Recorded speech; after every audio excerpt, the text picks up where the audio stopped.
You are listening to the web's number one choice in spiritual growth and development.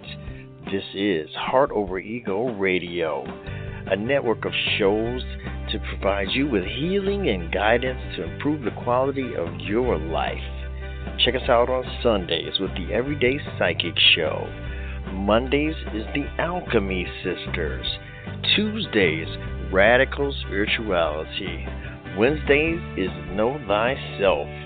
Thursdays, Transcending Love. Fridays, Rain Radio.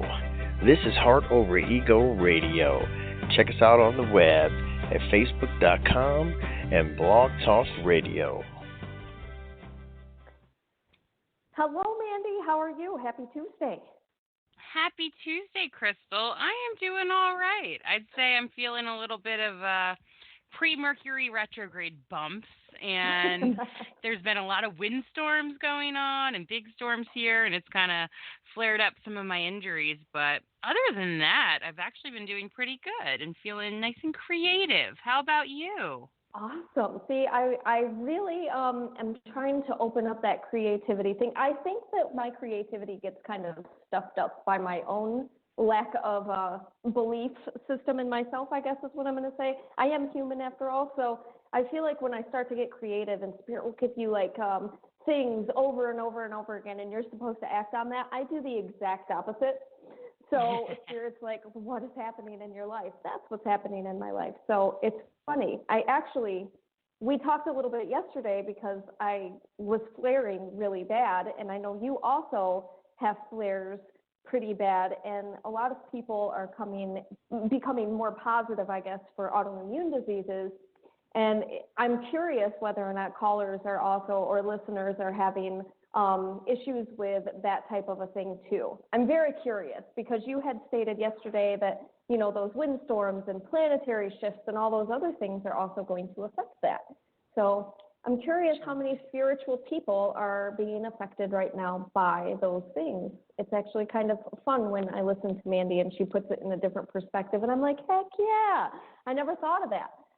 So probably a lot. And as a woman, for me, I'm on day one of my monthly cycle too, and that often will make me flare up a little. But the cool thing is it's not nearly as bad as it used to be. And I use all kinds of tools like tapping and lots of herbal teas and different stuff. And like the more aware you become, the more manageable some of these things can become.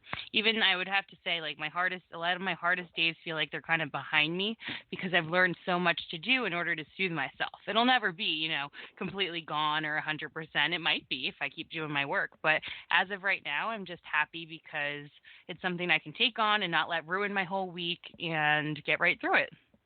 Yeah, see, it's kind of funny because I hear a lot of people, I don't know, I guess I kind of try to sit in my space as much as I can and just allow myself to have an off day. I mean, you kind of have to love yourself, I guess. I try not to get depressed or in a space of I can't or depression because truthfully, I really think that people who have autoimmune diseases, I really think that we're evolving. And I actually think that it's kind of evolution that's taking place in our body. DNA is changing. And so to me, that's a positive thing. It's not a negative thing. And so I try to remind myself on those days when I'm having really horrible flares, what's going to happen when your body changes? Like, do you think the fish coming out of the pond that turned into, a frog or whatever, do you think that they didn't feel pain and their body moving, changing, bonding differently, their DNA strands growing? I mean, like, that's a shift that's taking place on such a cellular level. We're going to feel something from that. And so I just feel like it's kind of us evolving into what that fifth dimensional being is going to look like or feel like. So I agree. I think that whole ascension symptom thing there is something to that. It is the truth for me, at least. So, like, without further ado, because we're talking back and forth, and poor Callie is sitting over here on the other end like, hey, I'm here. So we are going to bring in Callie Piper. She is an amazing, gifted woman. She does a little bit of everything. I will let her explain what it is that she does. But at the same time, we're going to be talking about spiritual attachments today. And actually, I kind of like pulled her in this Tuesday. I sent her a text, and I'm like, okay, we've got to have this talk. because I'm seeing so much of it in my own, like, I don't want to say my business because my people don't necessarily come radiating spiritual attachments, but when I'm out in other places, investigations, speaking to people, seeing people outside of channeling, that's kind of where it is that I'm seeing these things. And I would love for her to talk about that. And before I actually have you talk tonight, I'm going to say to any listeners that may be listening and wanting to call in, I'm going to take callers later when it comes to this, but I do want to kind of say if you're wanting any love life questions answered, if you're wanting any clarity answered, if you're wanting anything pertaining to anything other than spiritual attachments, please tune in to one of the other shows that we have going on, because we in Heart Over Ego has so many shows every day of the week, and you can get those wonderful spiritual messages given to you on those days with one of the other people. But tonight we're going to be talking specifically about attachments. So call on in if you have questions regarding that. And Callie, who are you? What do you do? Well, first of all, thank you so much, Mandee and Crystal, for having me. I'm so honored that you asked me to be here and to talk to your wonderful audience and you guys about spiritual attachments. So who am I? Well, I am owner of Oakstara LLC and Tree of Light Holistic Company. I'm a psychic, a medium. I am a spiritual mentor. I'm a Reiki master. I'm an RN. And I started my journey a few years ago and found that from an early age, I could actually see shadows around people. And when the shift came in 2012, I was able to see full entities around people, like riding around kind of on their backs or in their stomachs or various places. And I didn't know what it was, but as I started to do research and finally found a mentor, I realized what I was seeing was spiritual attachments. And then I thought, well, hey, probably should do something about this rather than sit here and look at them. So that's when I started the process and found a mentor on removing spiritual attachments from people. And so I work at, go ahead. No, I was just going to say, so when you see a spiritual attachment, do you see them in different ways, or is it just by a fog? No, my mentor taught me, so because I cannot walk around, because I like to pretend like I'm somewhat normal, I cannot walk around seeing everybody's attached. About 70% of people at least walk around with attachment, some type of attachment. So to see that in people all the time is, I've got to be able to function in the world, And so for me, what I asked Spirit if I could only see attachments when people ask for healing. And that took me a few processes to understand that I could ask my guides to only let me see certain things and only at certain times. But what I see, I can definitely feel them. I can feel them all the time. When I'm near somebody, especially if they're sporting a doozy, I can definitely feel it. But I don't actually have to look at the energy. Now, when somebody asks me to scan them, I do body, mind, spirit shows, and I do work at the Gifted Healing Arts Center in Charlotte, Michigan, as well as my own companies. And so when I do, when somebody asks me to scan them or comes healing, they allow me that permission into their energy, and I do see a full-fledged attachment. And they can be different things. And so when I found my mentor, he actually taught me to see them different ways. So I know when there's an entity that appears a certain way, I most certainly know that how it's presenting to that person is through anxiety or through pain or through torture or through, I had one woman, it was wrapped around her sacral area. And it turned out she just had a hysterectomy because there was something strange that they found in it that they had never seen before.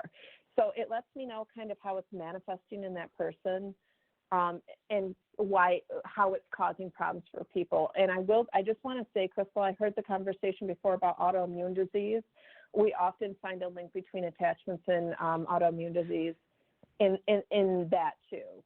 But part of it is also because of the ascension process. So I just wanted to add that in there. Well, it's really funny. I believe that when you and I have talked about my crazy attachments, and Mandee, I tell her I really feel like through my life I've had several different attachments, and it wasn't until I started the healing process that I actually started dealing with certain types of healing. And even though before, Callie, I didn't know that it was an attachment of any sort, I kind of learned how to deal with different processes, emotional traumas, specifically, anger. It's almost like, you know how they, and this is so cliche, so sorry, but you know how like they talk about the sins, the 7 deadly sins? That's kind of how I comically view attachments. Because if you think about it, they're going to like create things in you that are other than love.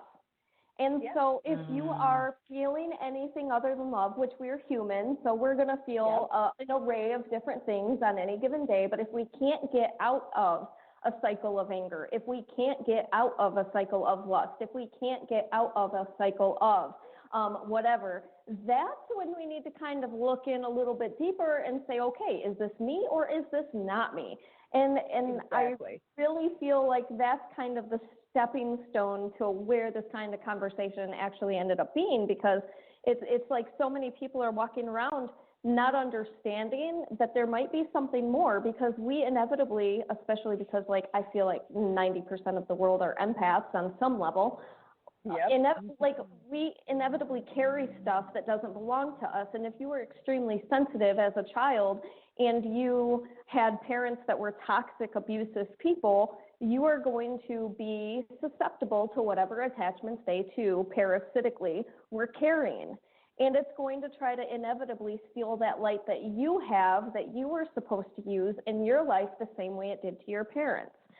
And so it's kind of like, you know, you have to come to terms with the fact, like, am I really angry? That's why I tell clients to question what it is that you're feeling, because, you know, all of us have days where we're angry, frustrated, hurt, sad, depressed, anxious, nervous, all these different things. We all have that because, once again, we're human. But if we are experiencing that 9 times out of 10, and we can't shake those feelings, then we kind of really have to question where that's coming from, because are you an ugly person? Are you a negative person? Are you a toxic person? And if you can't look in the mirror, if you look in the mirror and say, I am not those things, through some of the healing that you did, then I think, you know, it's more of a Callie thing that you need to kind of look forward to and kind of ask somebody else who can see some of those things to help break that away from you and get you on that path of healing. Does that make sense? Yes. Absolutely. I'm well like, okay. Crystal. Sometimes I feel like I talk out of my ass. So No, you're just channeling, and it's beautiful, and it felt so right and very accurate for me. I'm really interested to learn a little bit more from Callie too about what you see with autoimmune and attachment, and then how you've kind of seen that heal within clients once it's recognized or dealt with. So one of the ones that really sticks out in my mind, I was actually at a Body, Mind, Spirit show, and anybody who's ever been at a big show, a spiritual show, knows that there's tons of energy around there. And to try and focus in, I'm very good at focusing in when there's a lot going on around me. You know, I have a really strict practice in the morning and in the evening to keep myself there. But this one woman came, and she sat down and she said, you know, and I don't, you know, I see them in front of me, but I don't, you know, I don't want them to tell me anything about them. I don't want to know anything. I just want to be in the energy so I can read it true. And I scanned her. And so what her attachment looked like was kind of like one of those big flying bats, only it had tons of like little nails or almost hooks that were on the inside, and it was totally enveloping her. And so I knew it was pain because I could see it in the body, and I could see it in the way the attachment presented. And so I said, this is what, and I'm a horrible drawer. Everybody knows I'm a terrible drawer, but I try and draw them the best I can for people. And as I'm doing that, her face went white. She had fibromyalgia. She had pain everywhere. So that's how it lets me know what's going on, however it's manifesting in a person. So did that answer your question, I hope? Yeah, absolutely. Yeah, I was curious, like, what it looked like and how you could tell. And then what's, like, your process for treating that, or helping them to remove it, or helping them along their path of healing? Well, if it's okay with you, Mandee, what I'd like to tell people is a little bit about, because I think it's going to help them understand, and how we get rid of them is what exactly they are. Awesome. An attachment is anything that's attached to a person that's not of this world. So that includes spirits, that includes negative thought processes, that includes demonic entities, dark entities, alien entities. And I know this is all weird stuff, and this is probably why I can't date. But because this is kind You're of in the right stuff place I talk here. about. Don't worry.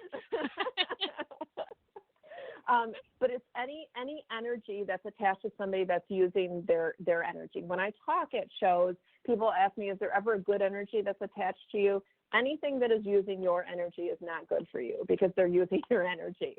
So that's a little bit of what attachments are, and how they get in or how they attach to a person is through tears in our auric field. Our aura is what keeps us safe, right? It's like our raincoat. It's like our protection. So when you have tears in that auric field, that's how attachments actually get into your spiritual field, into your energy field. And so that happens through us not aligning like we're meant to be. So as Crystal said, she says to her people, you know, are you a happy person? Are you a sad person? So one of the most common ways are through emotional trauma that creates these big holes, tears, and things like that. And that's how attachments get in, is not working on your crap. Basically not working on your traumas, not working on the things that you need to. Anything that makes you step out of that vibration of love or that vibration of gratitude is going to create problems in your energy field. And to varying degrees, not everybody is the same. You know, it's just like during flu season. If a healthy person walks into a store and 3 people have the flu, they may not get the flu. But if a little child or somebody with an or an immune issue walks in, they're probably going to get the flu. So somebody who has a lot of negativity in their life, or maybe negative people around them, or don't have a great outlook, those people are going to be much more likely to get an attachment than somebody who maybe skipped meditation that morning, but otherwise is doing pretty good. So, yeah. So that's a little bit about how people get attachments, what they are, and kind of how they get attachments. How I treat them, I tailor make it to each person. So because I'm a Reiki master, and I did actually study quite a bit in shamanism too. My father is Native American. I look to see, first of all, we need to bring to the surface why the attachment's there, because I can remove them all day long. Lots of people remove attachments in various forms. But unless you find the root of why that's there, because these are our lessons, you know, they appear really scary, but these are our lessons. So unless you find the root of why the entity is there or why the energy is there, then the rest really doesn't matter, because they're going to turn around in a week, 2 weeks, 2 days, whatever, and have another energy like that there, because that's the vibration that it's at. So what I do is I sit down with a person and we figure out where the trauma comes from. I am a psychic, so a lot of times we do not really even like a mini read, but it's basically like a read for the soul. And we see almost like an Akashic record, where we go back and we look to see where that initial trauma was created, where that initial pattern started. And then we bring it to the surface, and the person is ready to heal. And then we do the forgiveness work that we need to do. I clear their energy. I remove the attachment. I put them under protection. And then I give them usually a whole list of crap to work on when they leave my place. Some of the people I'll continue doing mentoring with if they're a bad case and they need, they need some ongoing support. Other people, especially if they work in our field, a lot of people are like, yep, I know exactly where I got the attachment. I know, won't do it again, I promise, and I can clear it. They do their work, and then they're good. So I'm going to stop you a little bit, because I feel like that's a very important thing. How important is it for people to do their own healing and their own work? And what does that mean? So I think you already know what I'm going to say. I probably do, but I'm saying this for other people who don't know what the hell you're talking about. Like, I went to you. Shouldn't that work? Shouldn't that not? No. I paid you. Yeah, this is huge, because so many people do. They go to healers and then they think, oh, I went and had my Reiki session and it's clear. So, yes, please shed the light. I'm going to tell you right now, and I want everybody listening to turn up their radios right now and maybe even put on a recorder. Because I'm going to tell you right now, I made a decision a long time ago that I cannot be working harder than my client at their own healing. What I do is I never call myself a healer. I promote self-healing in that person. And that's why I always ask their higher self, are they ready? Are they ready for this healing? If the higher self comes back and says no, well, you've got to lay on my bed and it's nice and warm, but we're not going to go any further than that. Not until you do the work. And afterwards, it's important that they stay dedicated to whatever it is they need to do to clear that trauma. Most people are very open to it. If you show them the way, they just don't know the way. You know, there's not a class. We don't take a class. I can't hand them 12 steps and be like, do these 12 steps and you'll be healed. Everybody heals differently.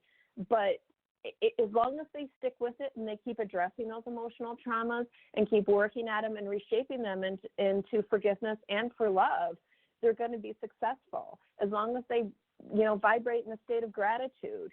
So clearing your own shit, I'm going to tell you, is everything. And not seeking other people out. Well, I can't do it unless you come with me on my journey. No, I am sorry, my friend. It is your journey and your journey alone, and you are responsible for your thoughts, feelings, emotions, energy. No one else.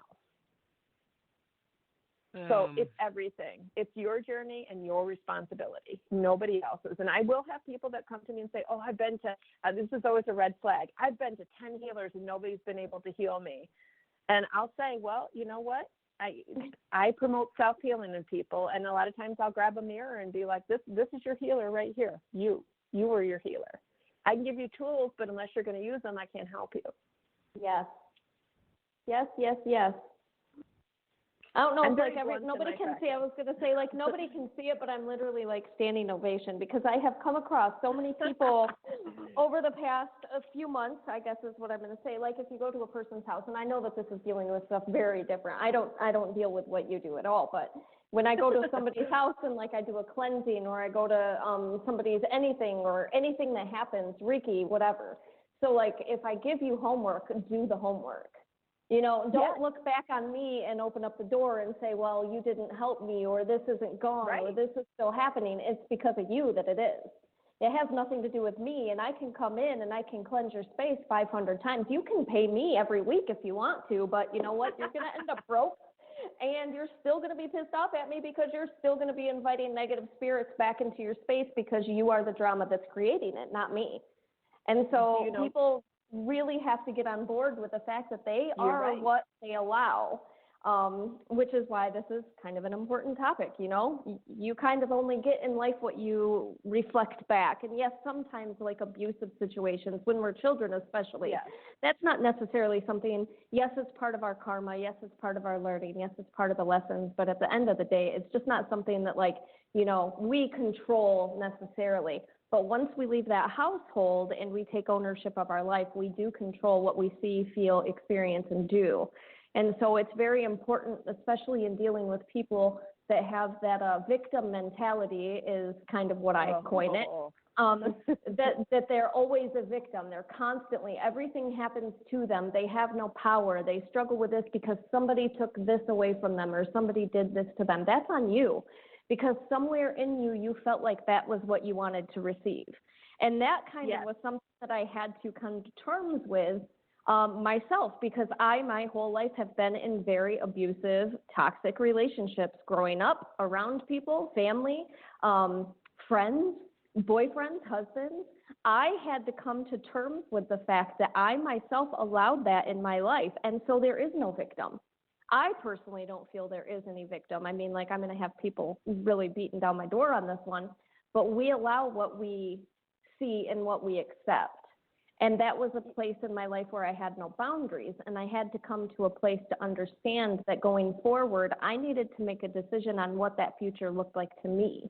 And that's where boundaries and self-love came in, and that was the lesson of those abusive, toxic relationships, was to teach me how to see, seek, and receive love, because I needed to love myself first. I was not a victim of the abuse that I experienced with my first husband. I was not a victim of all of the situations that were carried out by my second husband. None of that had anything to do with them particularly. I needed to get to a place where I loved myself. And so I feel like ownership is such a huge part of this life going forward, because we also, before Callie actually got on the phone, we were talking a little bit about the ascension and all of the stuff taking place with that. And that's why this is all so pertinent to our lives right now. Yes. You all are dealing with cycles, and you're all dealing with healing, and you're all dealing with traumas, and it's all coming to the surface at once, which is this creating your depression and your anxiety and all the other feelings that we're feeling associated with that. And it's almost like Callie said, you don't know how to get through it to the next step, because we don't have these classes out there. You know, we don't have self-love 101, which we should. I was going to say, yes, hello. Well, we do now. We're here. This is the class.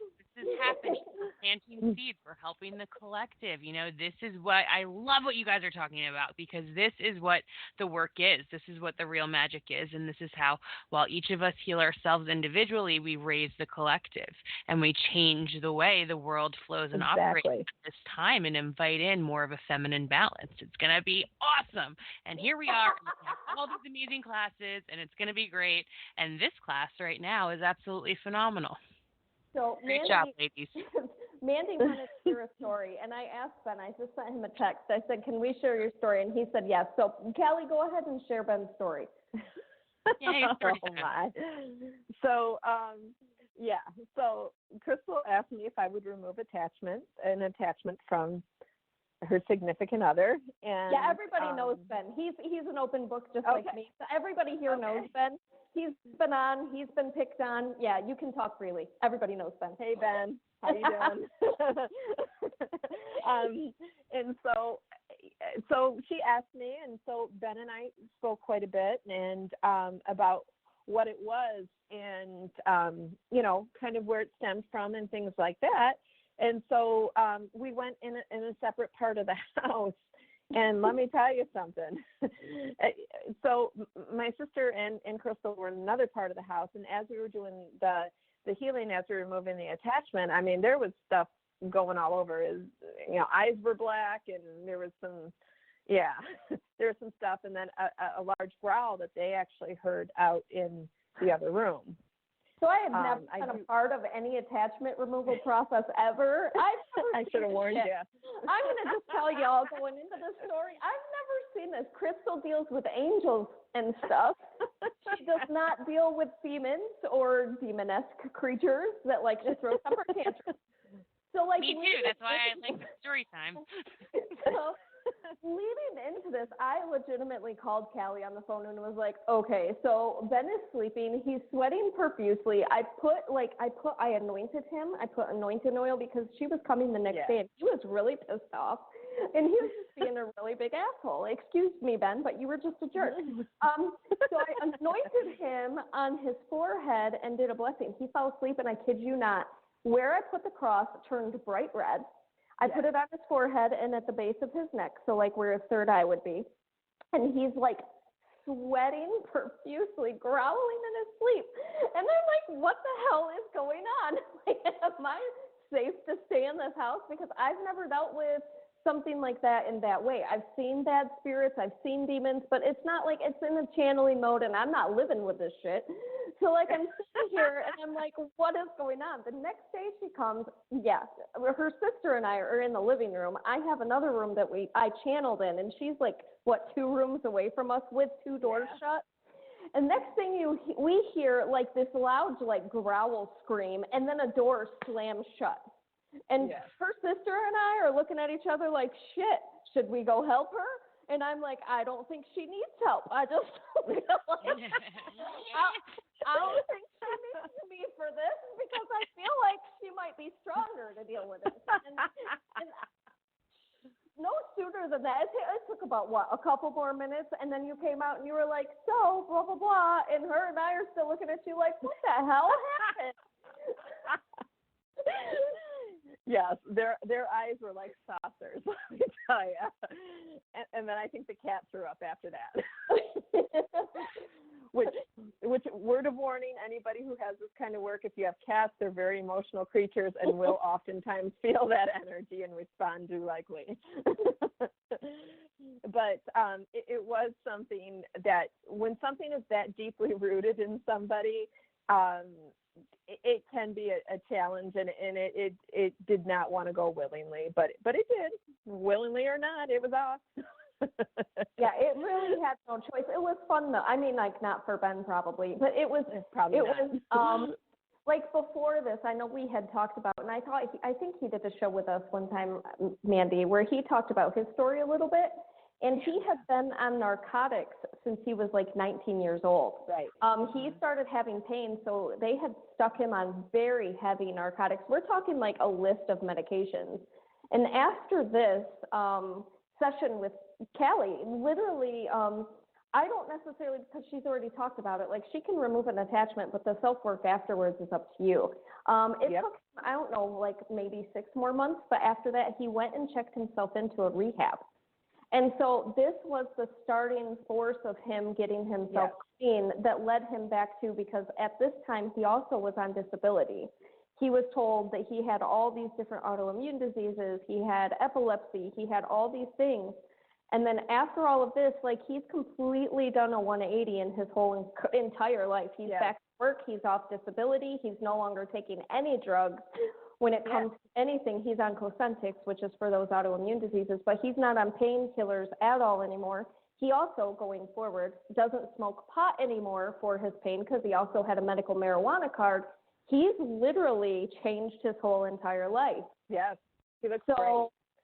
It just goes to prove what the self-work can do for somebody who is ready to take that step. It was a slow process for him, and he's still working on himself like all of us, but he's willing to put that work in and do the process. So, you know, and that's so important, Crystal. That's a great point you bring up. I tell everybody that comes to me, not only is it self-work, but it is the start of your journey. So this is not a fix-it, but this is the start of your journey, and it's up to you what road this is going to take. You know, whether you're going to be successful in getting on your soul's path or not successful. And I mean, everybody has backslides. We're human. It's what happens.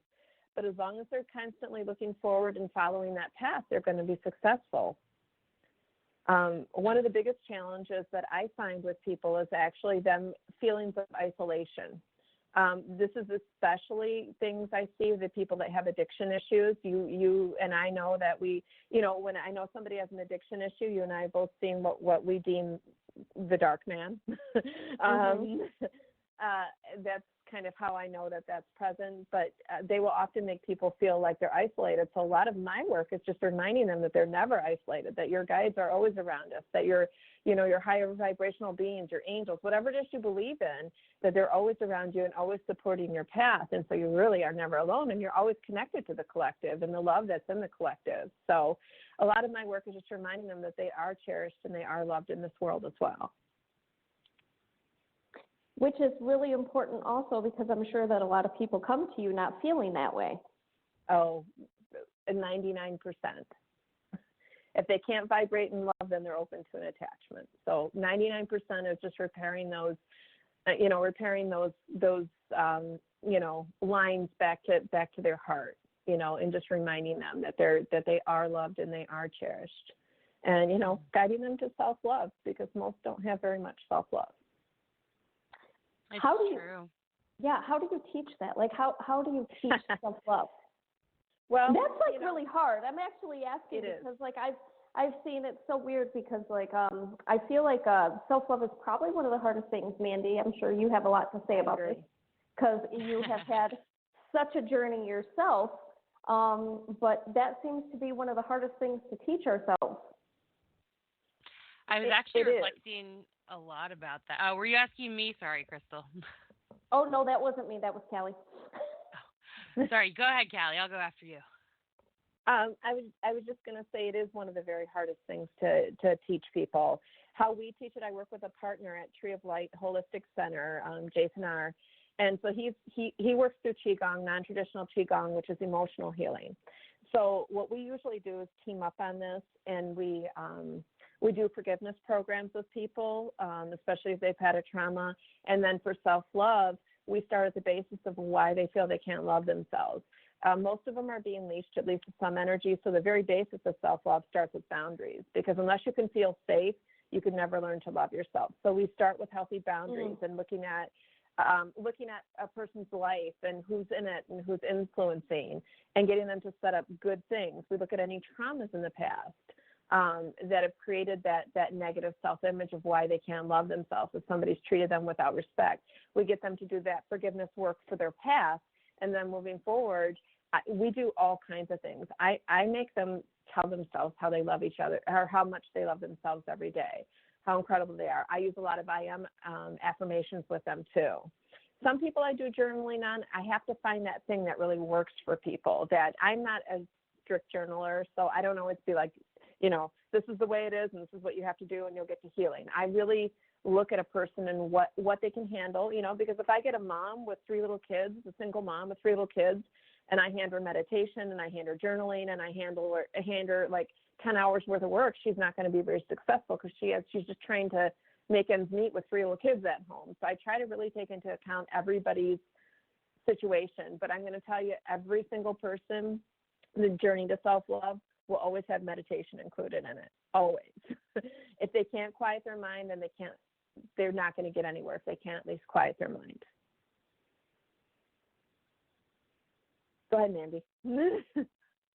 Oh, I totally agree. I was just listening and reflecting. I have a very similar style to kind of the way I teach and what I learned. And I was thinking earlier, like I was reflecting earlier today actually on like the words like self-worth and self-love and what that meant. Yeah. And I had an appointment with one of my astrologers. I'm always still doing the work too. We're all always still doing the work with my astrologer, a little bit ago. And she talked about 19 years ago, I had this really big theme in my life that showed me what my soul purpose was and stuff. And I had this huge flashback of my mom yelling at me as like a preteen, who I love my mom fiercely. This is like a good thing.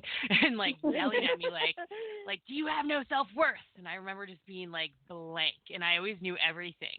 And I'm like, why do I not know what the hell that means? Like, what the heck? Right. And I remember like so deeply reflecting upon it. And so it's cool because as we were talking about classes, I've been like creating classes about how to teach self-love and self-worth. And it's Excellent. just like, the way you do it is kind of what Crystal was saying when her fiance Ben got to the point where he was able to use that magical word that's not something we usually think is magical, but force. It takes life force, and there's science behind it. And if it takes only 5 seconds to make a decision, and if you don't act on that impulse within 5 seconds, then you're probably not going to do it. You have to use that momentum and that force to get going. And that's why myself, and that's why Callie and Crystal and so many people like give out homework. I call it on my thing action steps, and I do I do affirmations as well because they're magical. And even if you don't believe it at first, eventually you will. And it takes 14 to 21 days minimum even to change a habit. So you have to stick with it, and it takes a while, and it breaks down all these layers, and it's beautiful. So I do very similar work, and I'm just such an advocate for this. And I just can't express to our listeners enough that this is the work. This is the magic. When you do these steps, when you don't do what we call spiritual bypassing or stepping around, and you step through this darkness and say, whoa, hello, trigger. Like for me and what we teach here on Heart Over Ego is, and trigger is an opportunity to heal, whether it's physical, mental, spiritual, emotional, all these things. And if you can say, oh, hello, like I'm triggered, most of us are pretty freaking aware at this point. Like, oh yeah, I'm crying, I'm upset, I'm having a terrible day, or like, I can't stop laughing, or whatever it is. And, and go from there. But also, I think a really nice, just to wrap it up, first step towards self-love is starting to get clear on the things that just light you up again. Whether it's just like, wow, I really like flowers. I'm like miserable, but I'm going to buy myself flowers each week because they're pretty and that makes me happy. Like it's finding these little things that you can start to reignite within yourself to get back onto your path, because your most authentic path, this is the coolest part about it, is amazing for you. And it's different for everyone, but it's like all of your favorite things. And I'm sure Callie can speak lots to that with all the work she's been doing. Definitely. Getting somebody's vibration up is and that's why we do the energy work. Not only do we do, when we do a forgiveness program or self-love program through Tree of Light, we do energy work on somebody every day, because that does get them up. That keeps their vibration up and makes them, get through that trauma, that immediate trauma of being able to start their journey and start to do the work. And, just keeps their vibration where they need to be. So yes, we do. We try to help people, whatever it is, whatever you love, do those things, and that keeps their vibration where they need to be. And then they're more motivated to be able to heal, because they're like, hey, their brain is like, hey, that felt pretty good. Let me do it again, So you said something earlier. You said that when you teach people, that they can't love themselves until they feel safe. And I thought that was something so powerful, because I have so many people that come in, like before me, my clients, I don't know, I'm sure the listeners here have like taken the steps down the chakra train, but if you have not, please do, because there is such a power in that. the chakra systems are steps, and it all starts with the root. And the root, actually, you have to work your way up to the heart. And so if you are not feeling safe, stable, and all those other things that the root chakra presents in your life, then how can you feel that love? If you skip the steps, then you're just going to end up having to go back in the process, like I did, back in the process and restart it all over again and learn those steps all over again. So if you have not yet looked up like the chakra and what each one of those chakras mean, please take a minute and do that. If you go through and you look up like what a balanced and imbalanced chakra system are, please just do that. Take a moment, and because that will also help you on your healing. I always tell people, I'm like, look up the physical aspects of what that chakra means to you. Because, you know, there's an emotional, but there's also a physical aspect when it comes to certain things. And it's so important to learn the chakra system and how that affects different parts of our bodies. And I feel like that was such a kind of powerful thing that I had to go back and kind of say, because so many people just don't know their chakra system. And it's weird to me because you want to be on this path and you want to, you know, do this, but it's almost like, you know, you refuse to look this up because it's hokey. And I'm like, okay, yeah, but I mean, like, you're here, right? I'm talking to dead people for you, but the chakra system is hokey. I mean, I know. We got to open up those books to everything that we do. And sometimes it's such a jump for somebody. And I know that probably sounded insensitive. It's really not, because trust me, I was there also. But we have to open up all those doors, even the doors that seem a little bit harder to unlock or harder to open or harder to understand. Once we do open them, and we shut it really quick because it's like, nope, that looks crazy. That's probably what you need the most. If you're running from it, then you need it. Pretty much in spiritual terms, I guess, is how we all go about this. If it's really uncomfortable, then you're in the right place, because you're not learning and growing unless you're uncomfortable. And so much of our humanity, our human self, wants to remain comfortable. And so we don't do those things that lead us out of our comfort zone. And that's exactly what you should be doing. So take these things and use them and look at them and read about them to help you grow, heal, learn, whatever. No, you're exactly right, Crystal. Fear is literally what holds people back from healing. Fear and all of its many faces. And it's very simple. The rules are very simple, and they never change. You're either in love or you're in fear. You're never in both. You have to be in one or the other. If you're in love, you're going to attract the things that love are and that around. If you're in fear, then you're going to attract the things that are fear-based and those things around it. I mean, it's very, you know, the rules never change, and they're real easy. And I know humans make it very complicated, but, you know, you just got to do your best to keep your vibration up, clear your shit, and you'll be good. Mm-hmm. So this is kind of funny. I'm going to say this only because I know Callie's background in life. So what would you say to somebody that came to you? Like, first off, what would you say to somebody who's really religious that may be listening to this right now and talking, like, hearing this about, like, attachments and stuff like that? What would you say to the religious person that doesn't want to go down this path because of religion, or open the book up to that because they might think that it's something demonic or whatever? What would you say to this? And there's a reason that I'm specifically asking this. And if you want, Callie, you can share your religious background, but I will. I actually had a really unique upbringing, more unique than many. People often ask me, how in the world did you end up doing the things you do? I was actually raised Catholic through most of my childhood, but my father is Native American. So we were raised Catholic, but we also had a lot of earth religion mixed in with that. So I grew up a little differently than most. And, you know, typically for that religious belief, you know, we had a lot of, you know, whatever the church says, that's what it is, because that's what the church says. What I would say to anybody that has a religious background, whatever people's beliefs, I am not anti-religion. I feel like wherever people find their spirituality is an okay place. If you find it in religion, wonderful. If you find it in the universe, wonderful. If you find it, you know, in your garden, meditating, wonderful. There's not a wrong answer for people. What I would tell them is everything is energy. Attachments have nothing to do with religion. They're only energy. We're energy. The whole universe is energy. If they believe in God and they believe in a dogmatic system like that, well, God then created everything. So He created attachments as well as people and everything that's riding around on them. God is supposed to be love. God is the ultimate being of love. And so anything that's not vibrating in love is not of God. And so that's something that you'd want to get rid of, because you want to be closer to God. Did that answer it okay?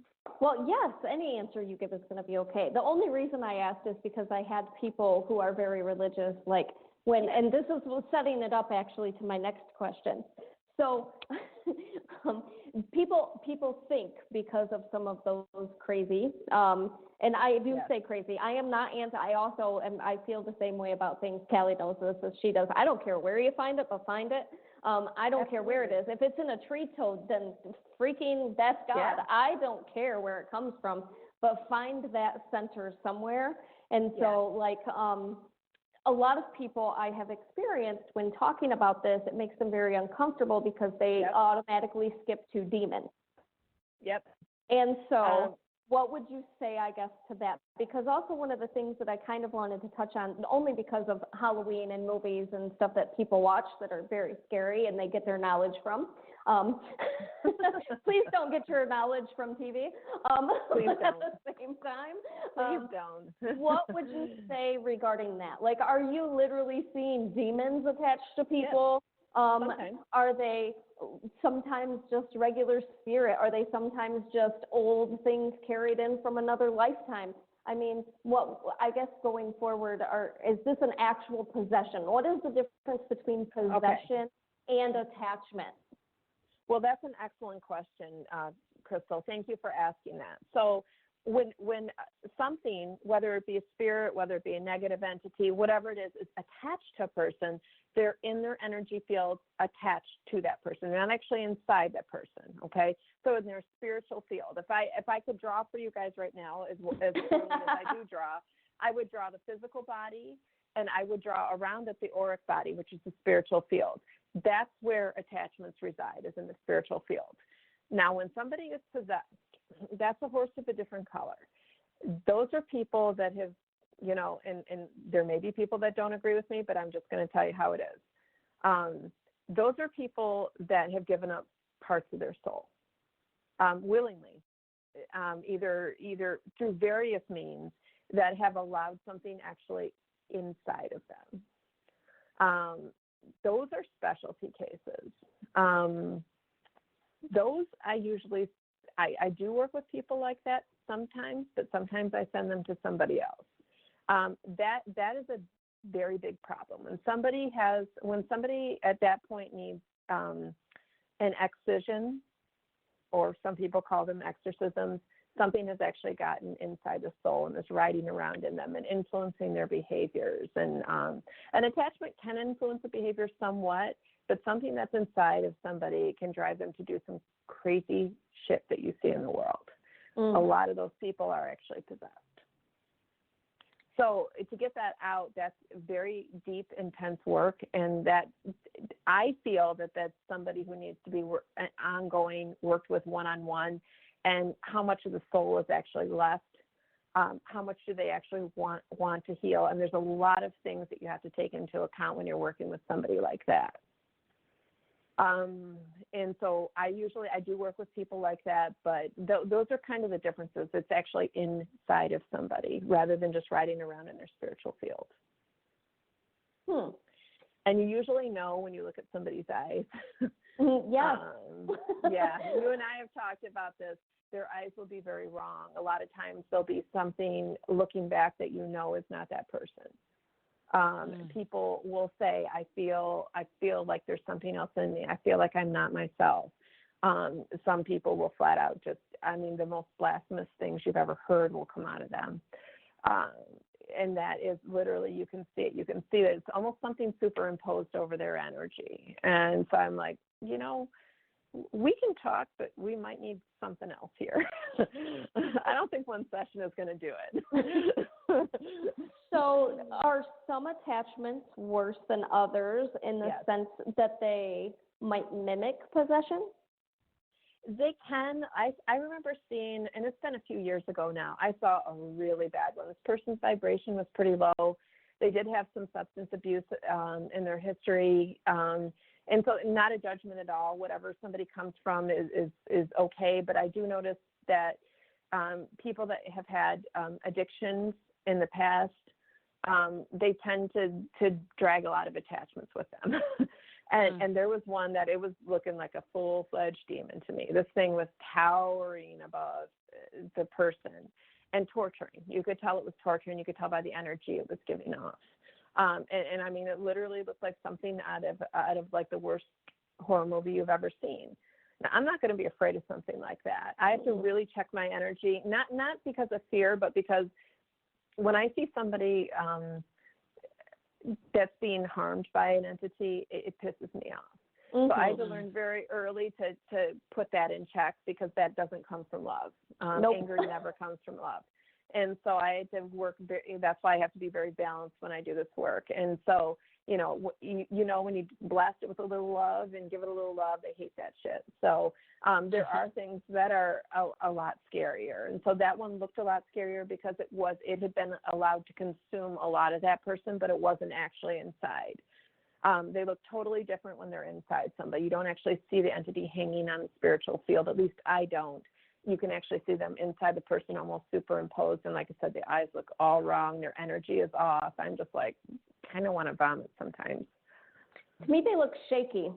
That's literally like the human. It will actually look like I see the people. It's like the people, but it's almost like there's a superimposed face on top of theirs. Exactly. So it's like shaky. So it's almost like it's a carbon copy of that person, but it's like jumping out of their skin almost, is how I see stuff like that. Yeah, it's much when people that travel to the astral planes, and they'll see things that look like family or friends, but that most definitely are not. It's trying to fake to be something it's not. But the energy doesn't lie. So that's true. We have like a couple minutes left. Mandee and I last Tuesday, I do believe it was, when we were talking about the Joker and such, I had talked about how, what you had just talked about was that you have to keep your balance in check. And so I feel like that's also very important for the last few minutes, I guess, of the show, is to talk to listeners and everybody else in life. If you're dealing with stuff, I mean, it is so important to keep your balance in check, because if you're acting out of a space of ego, it's going to leave you open to other things, not necessarily attachments, but it's really just going to open you up to not being healed and not feeling good about yourself and all of these other things. But when dealing with spirit and people, Pat has literally pounded into me that you always catch more bees with honey than you do vinegar. And so doing anything, I don't care who you're working with. I don't care if it's the ugliest demon that you're working with at all. It's literally going to be like, I don't know if you guys have seen that thing on Facebook. It's like a drawing where it's got this big, huge, dark, like overpowering character, and then this tiny little girl holding flowers up to it. That's literally how I see this. When I go up like in front of something, it's like you offer it love, because if you're dealing with anything that is darkness, you have to understand that somewhere along the lines, I mean, like I've literally seen things that try to be demon-esque but are not. They actually were human. And so they have literally, in the spiritual sense, taken themselves so far down that they have turned themselves into this demon energy, and it's all a facade, but it all comes from hurt, because I don't care what else you're dealing with. It's all hurt. It's pain.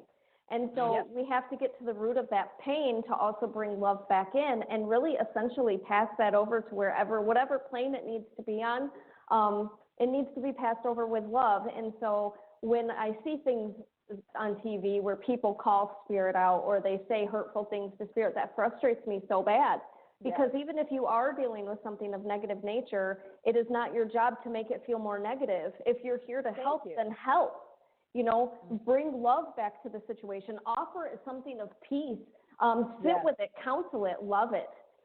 allow it to see that love, maybe for the first time in its unnatural life, I guess is what I'm going to say. Yeah. And so that's so important what you said. And going forward, it's so important for anybody who's listening to this. I don't care if you're friends, family, whatever. I don't care if you are a spiritual worker and you're working with a little bit more on the dark side.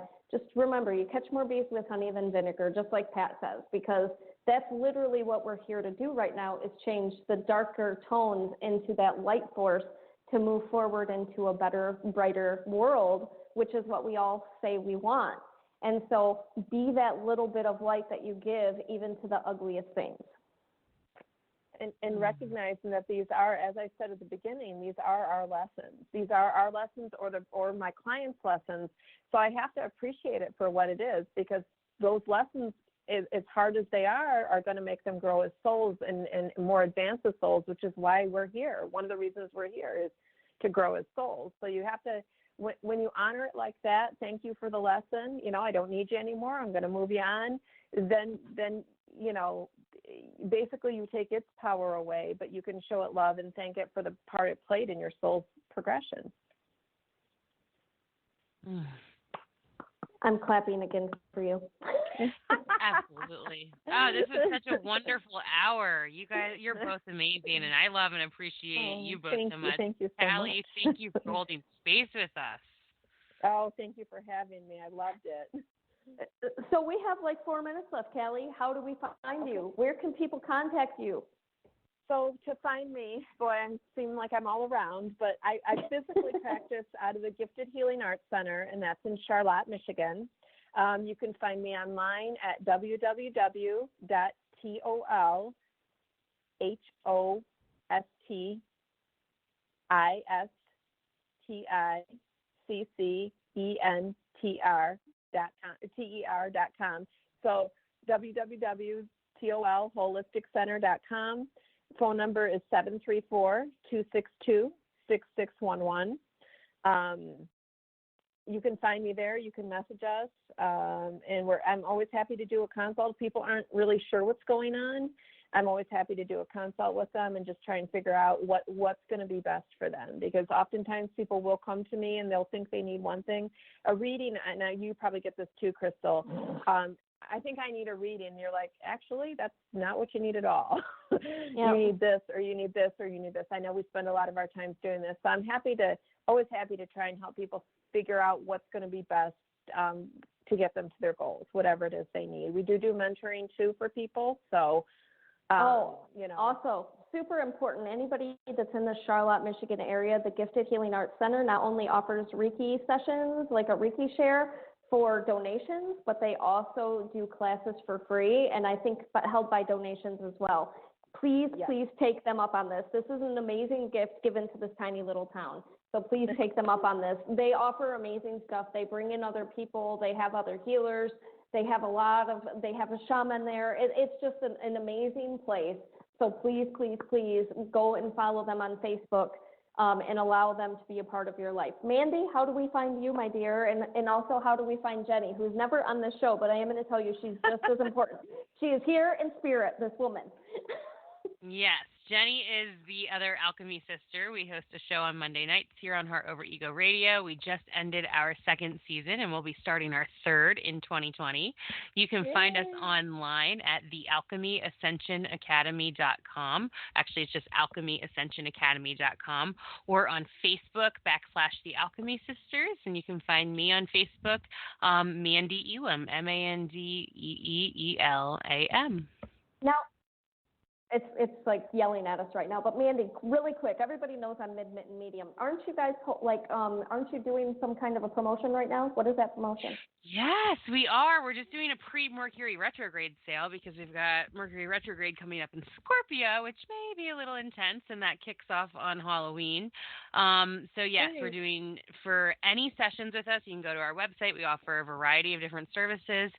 We're doing it all minute-based, so 20 minutes for $22, 30 minutes for $33, and 1 hour for $55. And you can email us or message us on Facebook. Awesome. Wonderful, ladies. Thank you so much, Callie, for being here with us tonight. Thank you, Mandee. Thank you guys for having me. I love you both. Thank you. You guys all have a wonderful night, and thank you for tuning in and listening. Thank you. Thank you, Crystal.